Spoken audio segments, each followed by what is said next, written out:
जी। सवाल तो उनसे करना चाहिए कि कल तक हिंदू मुस्लिम सिख ईसाई कर रहे थे, अब हिंदू में हम बटेंगे तो कटेंगे कर रहे थे। जिनकी बड़ी बड़ी आबादी थी जिसको छुपा कर रखा गया था, अभी तो बिहार में पर्दा खुला है। जब देश स्तर पर खुलेगा तो Bharatiya Janata party back foot पर चली जाएगी। इसके अंदर भी कहता है थाना में जाता, क्या समझते हैं हमारा जात विधायक है तो उस जाति के लोग का मनोबल बढ़ता है बीडीओ के यहाँ, सीओ के अधिकारियों के यहाँ। इस बार जो भी भारतीय जनता पार्टी के इर्द गिर्द सटेगा उसका मुस्लिम वोट, दलित वोट, अति पिछड़ा वोट और वंचित समाज एकदम पूरी तरह कटता नजर आ रहा है। इस न्यूज के प्रायोजक है उषा फर्नीचर। मौसम की गर्माहट के साथ साथ अब बिहार की सियासी पारा में भी गर्माहट आने लगी है और इसी वर्ष 2025 में ही विधानसभा चुनाव होना है। इसी कड़ी में केंद्र सरकार का एक बड़ा फैसला जातीय गणना को लेकर आ गया है कि पूरे देश में जातीय गणना कराने का फैसला लिया है। और एक तरफ विपक्ष कह रही है कि ये हमारी सबसे बड़ी जीत हुई है, अब माइलेज लेने का होड़ मचा हुआ है। इस वक्त खास बातचीत करने के लिए हमारे साथ मौजूद हैं राजद के कदावर नेता शाहू भोपाल भारती, जो पहले एनडीए में थे और फिर से अब राजद में आ गए हैं। क्या कुछ इसको लेकर कहना चाहिए, खास बातचीत के लिए मौजूद है। जी, क्या कहेंगे? एक तरफ बिहार में विधानसभा चुनाव है 2025 में और इसी कड़ी में बड़ा फैसला केंद्र सरकार का जाति गणना को लेकर आ गया, क्या कहेंगे? चलिए, बहुत तो आपके चैनल को मैं हृदय से आभार शाहू भोपाल भारती की ओर से। अब हमसे जो सवाल कर रहे हैं, सवाल तो उनसे करना चाहिए कि कल तक हिंदू मुस्लिम सिख ईसाई कर रहे थे, अब हिंदू में हम बटेंगे तो कटेंगे कह रहे थे, या कह रहे थे कि हम जातीय सर्वे कराएंगे तो मतलब हिंदू का पार्ट बटेगा। तो आप चाहे उनका आरएसएस हो, चाहे नागपुर से फरमान आ रहा था और पूरे देश में जो उनके जो थे वो कभी भी जातीय जनगणना के पक्ष में नहीं थे। तो अचानक आपकी क्या मजबूरी आ गई?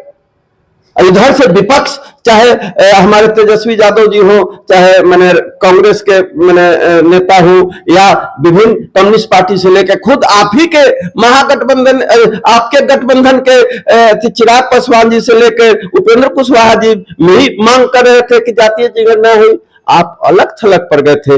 लगता था कि हम अगर जातीय गणना की घोषणा नहीं करेंगे तो पूरी तरह बैकफुट पर है ही और भी बैकफुट पर चले जाएंगे और ऐसी स्थिति बन जाएगी कि जातीय जनगणना नहीं कराई गई तो आपके दल के अंदर की जो मैंने गठबंधन के लोग हैं आपसे हट जाएंगे। तो आपको केंद्र की सरकार बचाना है। बिहार में इस बार और उत्तर प्रदेश में सरकार को बनाना है, ये आपका मकसद। यहाँ की जनता और देश की 125 करोड़ 140 करोड़ की जनता समझ गई कि यह जुमलेबाज इस बार फेर में फंस गया है। जातीय गणना न कराएंगे न कराएंगे न कराएंगे और विपक्ष के तेवर को देखकर आप कराने की घोषणा किए, इसका पूरा श्रेय विपक्ष को जाता है। भारतीय जनता पार्टी नहीं कर भी बैकफुट पर थी और आज तो कराकर और भी बैकफुट पर चली जा रही है। चुनावी वर्ष 2025 में चुनाव होना है, इसी कड़ी में बड़ा फैसला आ गया केंद्र सरकार का जातीय गणना को लेकर। इस जातीय गणना से किसको फायदा होगा, क्योंकि बिहार में चुनाव भी है इस बार? स्वाभाविक है कि जिसकी जितनी आबादी उसकी उतनी भागीदारी। आज जो 10% लोग जो 90% पर शासन करते थे, 10% लोग 90% संप्रदायों पर हावी थे, 10% जो मैंने उस राजनीति पर हावी थे, तो जो लोग जिस पर हावी थे, जिसका हिस्सा मारा जा रहा था और जो उसका हिस्सा मारने वाले कौन है यह भी देश की जनता जान रही है, जिसका जो हिस्सा मार रहे हैं उसको भी देश की जनता जान रही है। तो जब जातीय जनगणना हो जाएगी तो दूध का दूध पानी पानी का हो जाएगा। वैसी वैसी जातियां आप गांव में देखते हैं तो नुनिया है, मल्लाह है, तेली है, कानू है, तुरहा है और आपको मैंने हजाम है, वैसे पान ताती है। इस टाइप की छोटी छोटी लोहार मतलब इतनी जो 22-23 ऐसी ऐसी जातियां है जिसको आज तक आपको मैंने चर्चा तक नहीं करते, उसको पचफोरना की संज्ञा देते थे। अब सबको जब गन दीजिएगा तो गनने के बाद उसका जब चेहरा सामने आएगा तो जो 0.5%, 1/4%, 1% जो सत्ता पर हावी थे, आपकी मजबूरी हो जाएगी कि जिसकी जितनी आबादी उसकी उतनी भागीदारी। तो समाज के कमजोर वर्ग जिनकी बड़ी बड़ी आबादी थी, जिसको छुपा कर रखा गया था, अभी तो बिहार में पर्दा खुला है। जब देश स्तर पर खुलेगा तो भारतीय जनता पार्टी बैकफुट पर चली जाएगी, क्योंकि भारतीय जनता पार्टी पिछड़ों की आवाज को, भारतीय जनता पार्टी दलितों की आवाज को, भारतीय जनता पार्टी अल्पसंख्यकों की आवाज को, भारतीय जनता पार्टी ही समाज के कमजोर वर्गों का हिस्सा खा रही थी। तो जो हिस्सा खा रहा था वो घटेगा, जिसका हिस्सा मारा जा रहा था वो बढ़ेगा। तो लड़ाई लड़ने वाले को लोग इस बार भारतीय जनता पार्टी की श्रेय नहीं लेगी और छोटी छोटी जातियां जो पिछड़ी दलित अकलियत सभी लोग एकजुट होकर महागठबंधन या इंडिया गठबंधन या राष्ट्रीय स्तर पर या प्रदेश स्तर पर जो आएगा उसको इस पर सरकार बनाने के मूड में रहेगा। विपक्ष लगातार इसको इसी मांग कर रही थी और अब कबूल भी कर लिया गया है, आ गया फैसला कि अब जो है इसका जनगणना भी होगा। लेकिन कहने वाली बात यह है कि इस जाति गणना जो होगी तो उसमें आप जो जिसकी जितनी भागीदारी उसकी उतनी हिस्सेदारी की बात कर रहे हैं, तो क्या ये सियासी भागीदारी की बात कर रहे हैं या शैक्षणिक भागीदारी की बात कर रहे हैं? देखिए, जब सियासी भागीदारी होती है तो उसका असर उसके आर्थिक तौर पर, शैक्षणिक तौर पर, सामाजिक तौर पर सब पर पड़ता है। एक किसी जात का अगर मुखिया बन जाता है तो उसके जाति के लोगों में एक आत्मबल बढ़ता है। किसी जाति का अगर एमएलए बन जाता है, एमपी बन जाता है, मंत्री बन जाता है, भले उसको कुछ दे या ना दे, लेकिन उसके अंदर भी कहता है, थाना में जाता है, क्या समझते हैं हमारा जात विधायक है, तो उस जाति के लोग का मनोबल बढ़ता है, बीडीओ के यहाँ, सीओ के अधिकारियों के यहाँ। तो निश्चित तौर पर जब जनगणना होगी उसको राजनीतिक प्रतिनिधित्व मिलेगा तो सभी उसको आर्थिक सभी उसका बदलाव होगा। इसलिए किसी एक सेक्टर में लाभ नहीं मिलता है, राजनीति में तो मिलेगा ही, उसका असर सभी क्षेत्रों में मिलेगा। बिहार में इसको चुनावी वर्ष भी है, एक तरफ वक्फ बोर्ड को लेकर के काफी विरोध है, मुसलमानों में काफी विरोध चल रहा है, क्या कहेंगे, कैसे देख रहे हैं इसको? देखिए, वक्फ बोर्ड में जो केंद्र सरकार की जो जल्दीबाजी हुई है वो एकदम पूरी तरह राजनीति से प्रेरित था। अगर मान लें कि आपको इतने लंबे समय से ये बोर्ड है तो उस पर कोई कानून बनाने के पहले उस समाज को, इस देश को आपको विश्वास में लेना चाहिए था।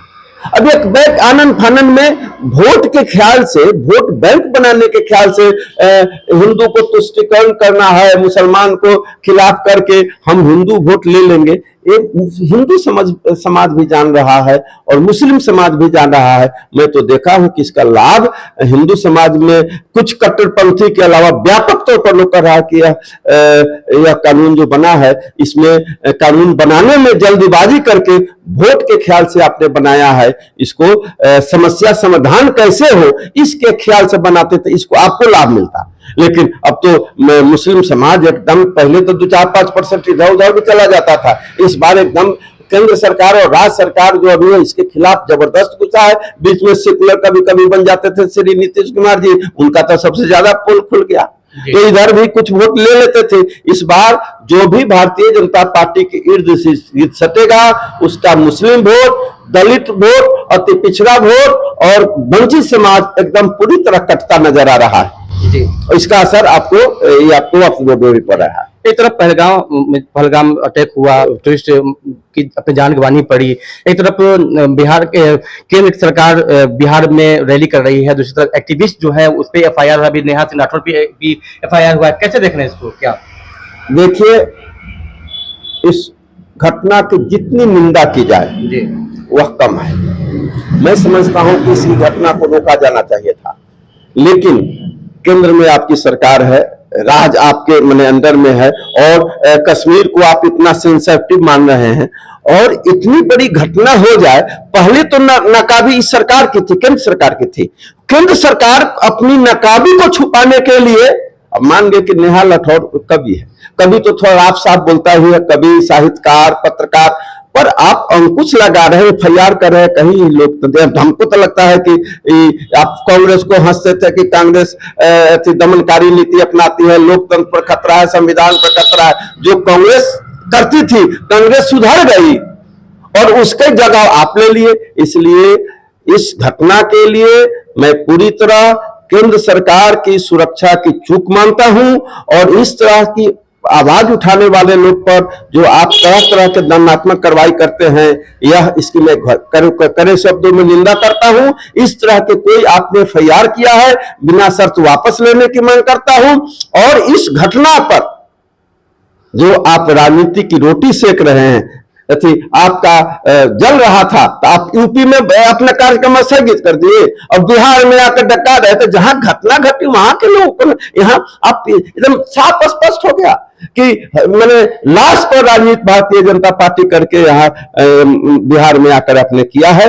और इसके बिहार की जनता ने, आम लोग, आवाम, बुद्धिजीवी सभी लोगों ने कहा कि आपको वोट की राजनीति करने के लिए उस निर्हद हत्या को आप मैंने जो अपने माथ पर लेकर उसमें सुधार करना चाहिए था, तो उसको सुधार करने के बजाय उसको वोट की राजनीति में बदल रहे हैं। बिहार और देश की जनता भली भांति समझ रही है आपके इस कुकृत जो किए हैं,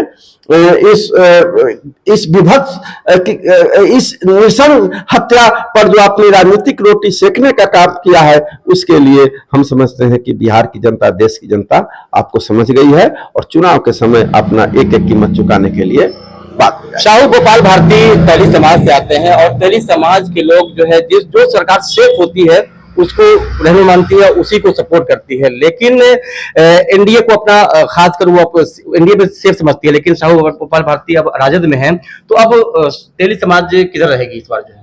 देखिए, तेली समाज या वह समाज तराजू रखता है। कोई सामान बेचता भी है तो ठोक कर बेचता है और खरीदता भी ठोक कर बेचता है। हाल ही के दिनों में देखा है कि सबसे ज्यादा अपराध का असर पड़ा है वह समाज पर पड़ा है। आप तरह तरह से जीएसटी से लेकर आज मैंने किसी व्यवसाय, सोना चांदी से लेकर छोटे बड़े व्यवसायियों के पास चले जाइए, क्या हाल है। तो कहा कि मोदी और तो हम लोग को एकदम खोखला बना दिया है। इसलिए इस बार मैं हाल ही में भामाशाह जयंती समारोह में देखा कि सैकड़ों की संख्या में आपको सिवान से लेके, दरभंगा से लेके, मुजफ्फरपुर से लेके, इतना तो एक डॉक्टर अमरकांत जो बहुत लंबे समय तक मैंने वैश्य की खासतौर पर तेली की राजनीति करते, उसने पार्टी में अपने पार्टी को राष्ट्रीय जनता दल में विलय किया। और बड़ी तेजी के साथ लोग राष्ट्रीय जनता दल और महागठबंधन की ओर जा रहे हैं। और इसलिए जा रहे हैं कि वहां सुरक्षा, अगर आप कहिएगा कि मौसम वैज्ञानिक है, अगर व्यवसायिक वर्ग अगर राष्ट्रीय जनता दल महागठबंधन की ओर जा रहा है, इसका मतलब समझ गया है कि अगली सरकार तेजस्वी जी के नेतृत्व में महागठबंधन की बनने जा रही है। और श्री नीतीश कुमार जी अभी क्या है, कोई भी दुनिया का पंच कहे कि वही लोग, श्री सम्राट चौधरी का वक्तव्य, उनके नेताओं का वक्तव्य, उनके एक एक मैंने भाजपा का वक्तव्य नीतीश कुमार जी के प्रति क्या था, सब कोई जानता है। नीतीश कुमार जी एक बीमार मुख्यमंत्री के रूप में है और तेजस्वी यादव एक जुआ नेतृत्व में है। और दोनों में तय करना होगा, तो तय करो किशोर हो, तुम तय करो किशोर हो, तो आदमी निश्चित तौर पर देश को बीमारू हालत में ले जाने वाले नीतीश के हाथ में, जो कब क्या कर लेंगे उसके हाथ में नहीं देकर देश का भविष्य, बिहार का भविष्य अभी जुआ तुर्क तेजस्वी यादव के नेतृत्व में है। इसलिए बड़ी संख्या में वैश्य समाज के लोग, खासतौर पर तेली समाज के लोग, अति पिछड़ा समाज के लोग, वंचित समाज के लोग, जो कतिपय कारणों से भारतीय जनता पार्टी के जुमलाबाजी या तरह तरह के लुभावनों में इधर उधर चला गया था, अब ये लोग समझ रहे हैं कि बिहार को संभालना है तो तेजस्वी को अगला मुख्यमंत्री बनाना है। श्री नीतीश कुमार आउटडेटेड हो गए हैं। श्री नीतीश कुमार से अब बिहार चल नहीं रहा है। नीतीश कुमार एक चेहरा बनकर गए हैं और उनके इर्द गिर्द ऐसे ऐसे अफसर लोग घेरे हुए हैं जो सब पर अगर जांच किया जाए तो करोड़ 10 करोड़ 20 करोड़ 50 करोड़ 1-1 अरब का घोटाले में उनके हंस जी से लेकर सभी लोग जेल जा रहे हैं।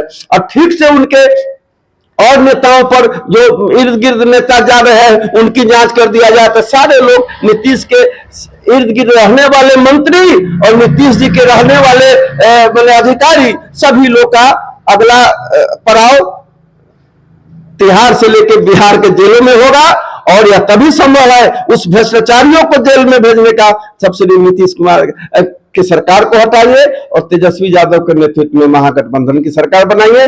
भ्रष्टाचार का खत्म होगा, भ्रष्टाचारी जेल में जाएंगे और एक उन्नत बिहार बनने की दिशा में आगे बढ़ेगा। आखिरी सवाल, अभी चुनावी वर्ष है और तेजस्वी यादव जी अति पिछड़ा सम्मेलन कर रहे हैं, चुनाव पे कितना असर पड़ेगा इसका? अरे तो अति पिछड़ा तो राष्ट्रीय जनता दल का मूल वोटर रहा ही है ना। ये गुमराह करके अपने पास रखे थे और इधर लोग बुझ गया कि यहाँ श्री नीतीश कुमार जी का पिछड़ा कार्ड और अल्पसंख्यक उनके साथ रहता था, लेकिन वक्फ बोर्ड के कानून में उनका पोल खुल गया। नीतीश कुमार जी के जदयू का सारा पोल पिछड़ा विरोधी, दलित विरोधी, अकलियत विरोधी सब सामने आ गया।